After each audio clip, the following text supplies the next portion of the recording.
ओम श्री सरस्वत्यै नमः। शततमी कक्षा। विषय प्रैष्य अतिसर्ग प्राप्त कालेषु कृत्याश्च।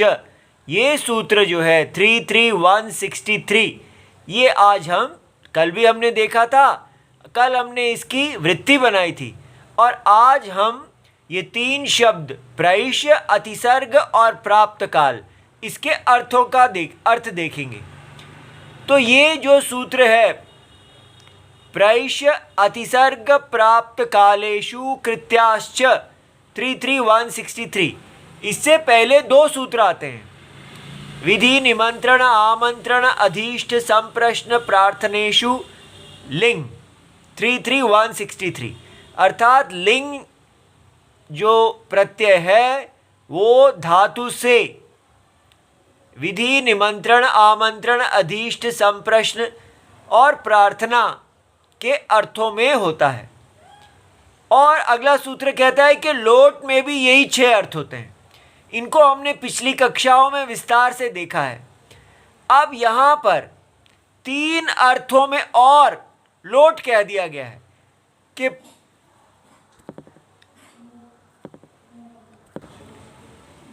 प्रैष्य अतिसर्ग प्राप्त कालेषु, ये 3 जो हैं इनमें कृत्य नाम वाले, कृत्य संज्ञा वाले प्रत्यय होते हैं और च से आ गया कि लोट भी हो जाता है साथ धातु से।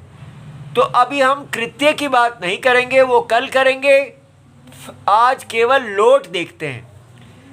तो लोट लकार का में कहा गया है कि प्रैष्य, प्रैष्य का अर्थ है प्रेषणम। प्रेषणम अर्थात किसी अभीष्ट सिद्धि के लिए भेजना या प्रेरणा करना। तो अब हमने देखा है कि सूत्र नंबर 33161 और 33162, अर्थात ये जो 2 सूत्र हैं, इन दोनों में भी कहा गया था कि लिंग और लोट विधि अर्थ में हो सकते हैं। और विधि को कहा गया था प्रेरणम। प्रेरणम माने भृत्यादेह निकृष्टस्य प्रवर्तनम, अर्थात किसी छोटे को आज्ञा देना। तो प्रैष्य और विधि का एक ही अर्थ आ रहा है। और यहाँ पर कहा गया था कि विधि में लिंग और लोट दोनों हो सकते हैं, और यहाँ कहा गया है कि विधिलिंग नहीं हो सकता, केवल लोट हो सकता है। तो ये मुश्किल फंस गए। तो इसके लिए काशिका पुस्तक में प्रश्न पूछा गया है कि विधि और विधि प्रैष्य योः का विशेषा, इन दोनों में विधि और प्रैष्य में क्या विशेषण है। तो उन्होंने उत्तर दिया है केचित आहु, कुछ वैयाकरण विद्वान ऐसा कहते हैं, अज्ञात ज्ञापनम विधि, कि जहाँ पर विधि शब्द कहा जाए तो उसका अर्थ अज्ञात ज्ञापनम लेना है, और प्रैष्य जो है वो प्रेषणम है। इसलिए लोट का जो प्रयोग है वो किसी छोटे को आज्ञा देने में है, और इससे हम प्रायः लोट को इसी अर्थ में लेते हैं। और विधिलिंग को, जब विधिलिंग में विधि आता है तो वहाँ पर अज्ञात ज्ञापनम, कि कोई ऐसा चीज़ बताई जा रही है जो पहले ज्ञात नहीं है। जैसे हमने देखा था कि विष्णु सहस्र नाम स्तोत्र समाप्त हो जाने पर विधिलिंग में कहा गया था कि ब्राह्मण वेद के ज्ञाता हो जाते हैं। वो प्रैष्य नहीं था, प्रेरणम नहीं था, वो अज्ञात ज्ञापनम था। ठीक हो गया। अच्छा जी, अब इसके बाद इसमें उन्होंने उदाहरण दिया है, करोतु कटम भवान यह प्रेषिता, कि आप चटाई बनाइए, यहाँ यह आज्ञा है। उसको आप आज्ञा के स्वर में कहते हैं तो वो प्रैष्य हो जाएगा। ठीक है।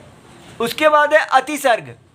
अतिसर्ग का अर्थ दिया है कामाचार अभ्युनुज्ञानम, यथा काम करने की अनुमति देना, पूर्ण अनुमति दे देना। अब यही पिछले सूत्र में आमंत्रणम में था कामाचार करणम, कामाचार अनुज्ञा। तो आमंत्रण का भी यही अर्थ है और लगता है अतिसर्ग का भी यही अर्थ है। लेकिन भेद है अति सर्ग में अति लगा हुआ है। कामाचार अभि अनुज्ञानम, और आमंत्रणम में था केवल कामाचार अनुज्ञा।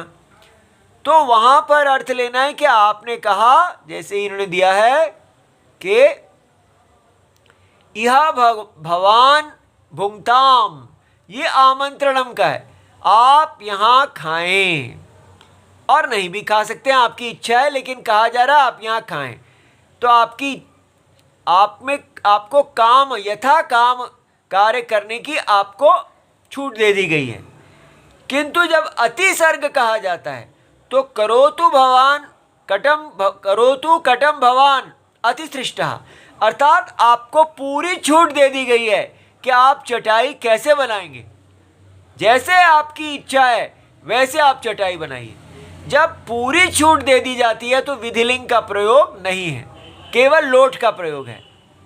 काल प्राप्त काल, निमित्त भूतस्य कालस्य अवसरः प्राप्तः, जिस निमित्त से आपको को कार्य करना उसका काल प्राप्त हो गया। जैसे करोतु भवान कटम प्राप्त कालः कट करने, आप चटाई बनाइए क्योंकि चटाई बनाने का काल प्राप्त हो गया। जब इस प्रकार काल प्राप्त हो जाए तो लोट है। इति सर्वम शिवम प्रणाम।